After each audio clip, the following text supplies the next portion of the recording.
Hello lazy students, Marsh here. So today we're going to talk about how to graph exponential growth and decay models. What you want to have on you are your notes. You're going to want a calculator just to do some simple math, and then also a pen or a pencil. So first thing I'm going to ask you today, what would you rather have? So option A, I'm going to give you $10,000 given to you every day for the next 30 days. And I'm going to add $10,000 every day. So I'm going to give you 10,000 and then another 10,000. Ultimately, if you notice, first day I'm going to give you 10,000. Second day you're now going to have 20,000, 30,000, all of that, right? Well, or would you rather me give you a penny today, but I'm going to double it every day for the next 30 days. So that means first thing I would give you 1 penny, then I would give you 2 pennies, then I would give you 4 pennies, 8 pennies, 16 pennies, so on and so forth, right? Now, most of you are probably leaning to, well, Marsh, of course I'm going to take the $10,000. Who's going to want to, I don't want pennies. It's going to take forever. Actually, you know what? If you took the $10,000, you would be cheating yourself out of a lot of money. For the $10,000, all you're going to actually end up with is $300,000 by the end of that, okay? If I do the penny, here's what's actually going to happen. I am going to get, I can't even read the number here. I got to write it down. 4, 2, 8, 1, 4, 7, 3, 7. I will make $1 billion, just over $1 billion, if I am told I'm going to take the 2 pennies, the penny today. Okay, so keep that in mind. Exponential growth is what we're talking about, and decay. Exponential growth is I can double every day, or I triple every day, or something along those lines. In that case, growth, you're going to grow faster if you have exponential growth. So there's a lot of things in life that are going to grow and decline exponentially. Bank account interest is a very common one that you'll see. That's a growth. Populations, especially in Bismarck, we've been noticing a lot of growth into our population. Radiation, there's a decline. Depreciation of your car, if you've ever heard never buy a new car, because when you drive it off the lot in a few years, you're going to be less than half worth. That's a very common growth and decay problem. And then also such a thing called carbon dating, which is what they use for fossils and trying to figure out how old they are. And that is an exponential growth and decay process as well. Now, there's 2 kinds of graphs we're basically looking at today. We're basically looking at what's known as a growth graph and a decay graph. Now, as you can notice, growth looks like it's going up, kind of like a climbing up left to right. Decay looks like a slide left to right, so it's going down. Now, let's talk about what makes a growth graph and what makes a decay graph. So, this is our function that we're looking at. It's y equals a to the bx minus h plus k. And we have this parent function of y equals b to the x. So your parent function is always going to be whatever this is. Again, this right here is your vertical stretch, which you're used to seeing in the front. This is your left and right move. And then this is your up and down. So keep that in mind as you are looking at stuff and reading through it. That might definitely happen. We know if it's a growth graph, if our b is greater than 1, so if it's a 2 or a 3 or a 5, anything like that would be a b. Decay would be if I have a 0, between 0 and 1. So that's if I have a fraction there. Now, I'm going to be careful when I say fraction. I mean a fraction less than 1. Because 5 over 4, even though it's a fraction, is still a growth graph, because that's 1.25, right? So keep that in mind. Just because you see a fraction doesn't mean it's decay. You got to make sure you pay attention to what the number is actually. So let's try a graph. So I have f of x equals 3 times 2 to the x. So first thing, I need to identify my parent function, and you know what it is, which it's 2 to the x. So that means I'm going to plug in some numbers into 2 to the x to get my parent table. So the x values, you can plug in the normal ones, -2, -1, 0, 1, 2. You don't have to plug in anything special into these for x value. So 2 to the -2. Oh, hold on. 2 to the -2. Well, negative exponents go to the bottom. So that's 1/4, right? So this can be 1/4. This would be 1/2 because 2 to the -1. 2 to the 0. Anything to the 0 is 1. 2 to the first is 2, and 2 to the second is 4. So that's my parent table. So now what I need to do is I need to take care of my stretch. So my vertical stretch is going to multiply everybody by 3. So I'm literally going to do this, write everybody by 3. And then I'm going to change color here. Let's go purple. X, Y. I got still the same x values because I didn't move left or right. But I am going to get 3/4, 3/2, 3, 6, and 12 for my new y's after I stretched. So let's graph those dots here. -2, 3/4, -1, 3/2, 0, 3, 1, 6, and 2 way off the graph. So now my graph is ultimately looking like this, right?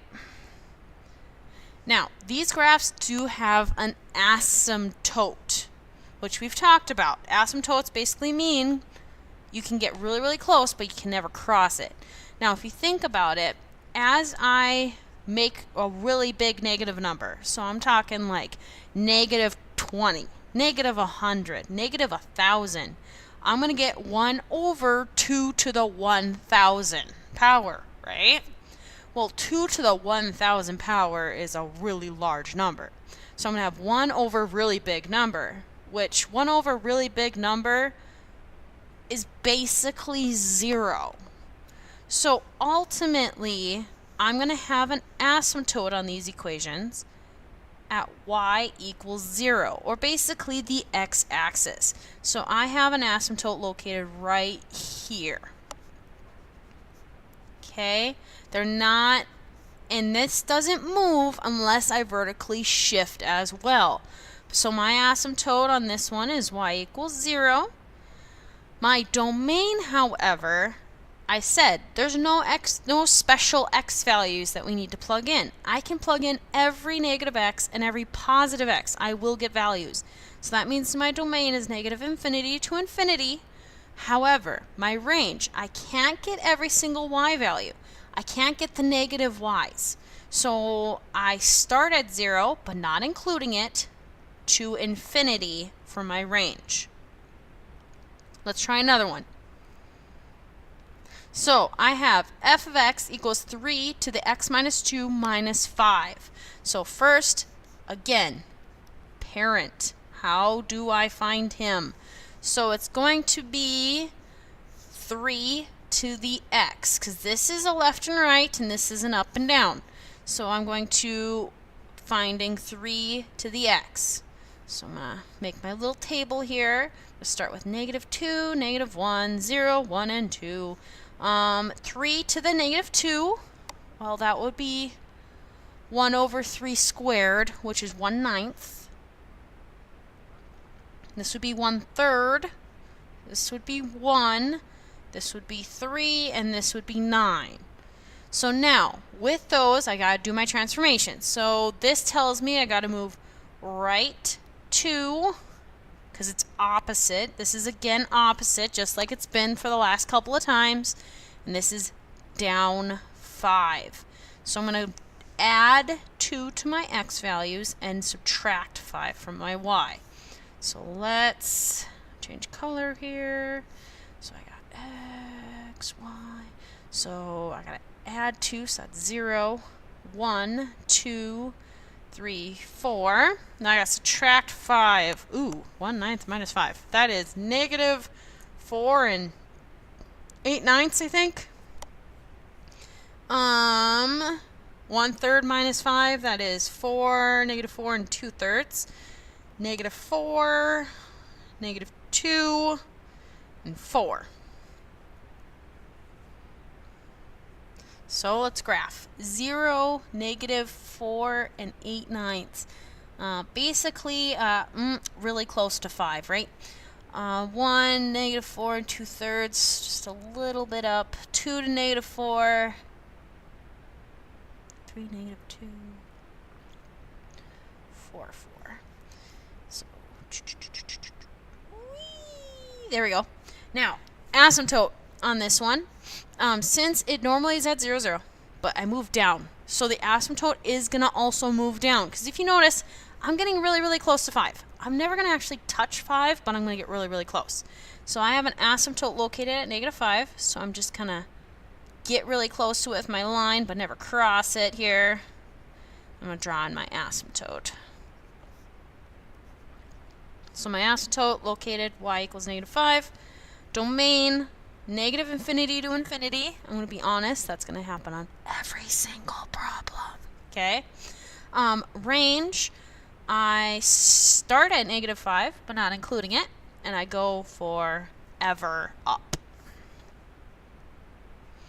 Let's try another one. This one has all of the eggs in the basket. So, again, I need to find my parent. My parent is 2 to the x. So I got my table here. Negative 2, negative 1, 0, 1, and 2. 2 to the negative 2 is 1/4. 2 to the negative 1 is 1/2. 2 to the 0 is 1, 2, and 4. So now I got to take care of my stuff. So this is a reflection. And I also have a stretch going on, vertical stretch. I am moving left 1, and I am going up 3. So I'm going to take care of the reflect and the stretch second, but I am going to move left 1 first. So that's going to cause me to subtract 1 from all my x. Okay, and then reflection, all reflection does, this is reflection in the x-axis. That makes your y values turn negative. So I'm going to take a negative and tack it on to every single one of these problems. And then I'm going to stretch by 4, which means we're going to multiply by 4 on the y's because it's a vertical stretch. And then I got to go up 3 after I do that. Whew, lots of math. So let's figure it out. I got negative 3, negative 2, negative 1, 0, and 1 for my numbers there. Now I got to do my y's. Negative 1/4 times 4 is negative 1, plus 3 is 2. Negative 1/2 times 4 is negative 2, plus 3 is 1. Negative 1 times 4 is negative 4, plus 3, negative 1. Negative 2 times 4 is negative 8. Plus 3, negative 5, and negative 4 times 4 is negative 16, plus 3, negative 13. So, let's graph this. So I got negative 3, 2, negative 2, 1, negative 1, negative 1, 0, negative 5, 1, negative 13. Now, you're probably like, Marsh, you said we're never going to get negatives. Well, since I reflected, this graph is not, it's going to go towards the negatives. And my asymptote is going to be up 3 from 0, so it is at y equals 3 here. And it's going to slowly even itself out. Now, if you look at this graph, you're probably saying, well, this is definitely a decay graph, right? It's going down. Actually, this one is a growth graph. What it's doing is it's growing exponentially negative. So basically, you're going exponentially more into debt, or you're growing just down very, very fast. All of the graphs we've graphed thus far have been exponentially growth. They're growth. Notice how they look like they're going up. That's how we know it's a growth graph, okay? This one has an asymptote at y equals 3. My domain again, negative infinity to infinity. And my range, this one's a little different. I start at negative infinity and I stop at 3, but not including 3. So there is one more problem on your foldable that I would like you to complete on your own so that we can talk about it in class. It is a decay graph, so it does look a little different. We'll discuss it in class so you know what you're doing. But with that, that's the end of the video. See you later, Sabers.